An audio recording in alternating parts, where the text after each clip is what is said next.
I have limb-girdle muscular dystrophy. I had it in my mind that other people didn't accept me, but really I hadn't accepted myself. The day I started telling people was the day I think I started healing. If I'd have had a friend that had a condition, especially when I was a teenager, we could have shared things that were bothering us. When you're a kid, you don't really realize what your body's going through. Every couple of years, there's new challenges to face, and so you're constantly adapting. It's constantly humbling yourself too, because you're always having to tell people, well, I have MD, and I can't do this, and can you help me? And it's not like something you can go around and hide. If I just can't go and do things like other people, I have to plan. I have to think about, oh gosh, are there any steps? Is there an incline? Oh, can I get up into this car because it's a high car?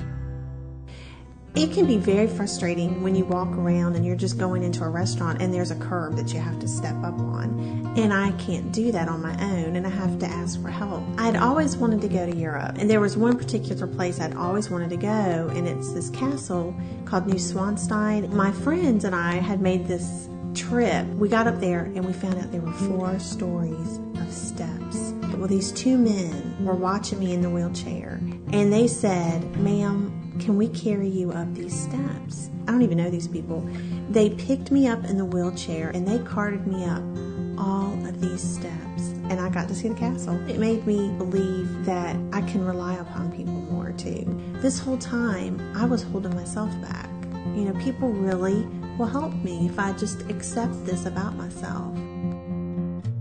When someone starts to deal with self-concept issues, like feeling that they're inadequate or feeling like, oh gosh, if people know this about me, they won't like me. What that can do, especially to a teenager, is make them begin to doubt themselves in other areas.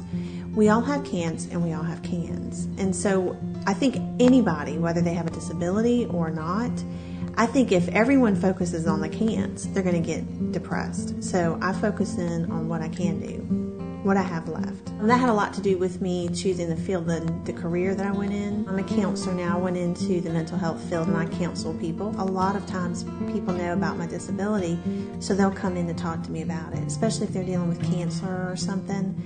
They'll come in and share with me because they feel like I can relate and understand what they're going through. So all the time I'm using my experiences to help someone.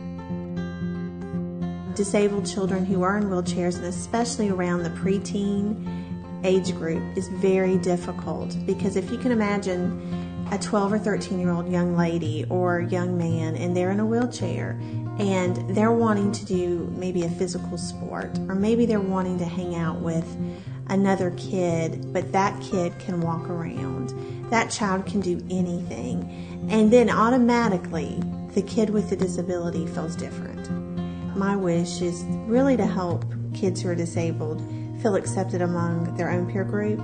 And so when they're involved with kids that are also disabled, then they learn 2 things. One, you know, there are other kids like me out there, and I'm not the only one dealing with this disability.